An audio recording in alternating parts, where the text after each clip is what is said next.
نقاب و یا رویپوش دختری که برای پیشگیری از ویروس ها استفاده می شود از 50 درهم به 2-3 سامانی برابر شده است. مسئولین داروخانه مرکزی شهر خوجند میگویند بعد پهن گردیدن کرونا ویروس در جهان توجه ساکنان به نقاب نیز زیاد شده است. در یک روز این داروخانه تا 500 دانه نقاب به فروش میبرد.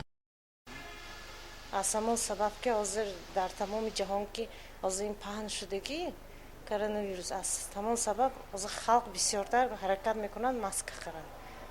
پیشتر نگاه کردیم از بسیارتر ماسکی فارمتکس ما از جدمم فارمتکس نوعی داغره دسترس میکنیم و دیگر نمودی ماسکا ما این ماسکا از با فرمایشی طلباتی و با از همینجا وای میکنم از حدود امی سوخت استحصال میکنم دسترس میکنم با ما.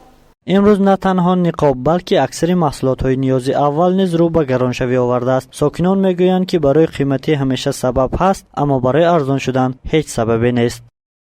نرخون اول قیمته خود میانه میشه بسیار خوب کمتر قیمت شده کمتر باینده یا برامدنش ریسک میبرد فرامدنش مثالی برامدگی ساله ناز ما همشه دیدیم نه نرخون اول در بزرگ قیمتی تمام چیز محصولات قیمت شده است.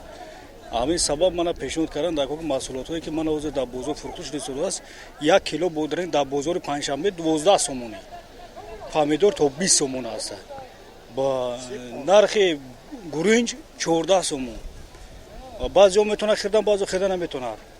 من از من در نظر دارم که بده از 2.5 سومون کم نیست.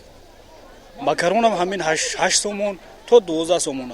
حالا در بازار مرکزی پنجشنبه ارزش 1 کیلوگرم لیمون 23 سومانی، گوشت 45-63 سومانی، کارتوشکا 5 سومانی، پیاز 3 سومانی، 50 کیلوگرم آرد 220 سومانی، 5 لیتر روغن 62 سومانی می باشد. مسئولین بازار میگویند نرخ محصولات ها همیشه زیر نظارت قرار دارد و ارزش محصولات ها نسبت سال گذشته زیاد تغییر نیافته است.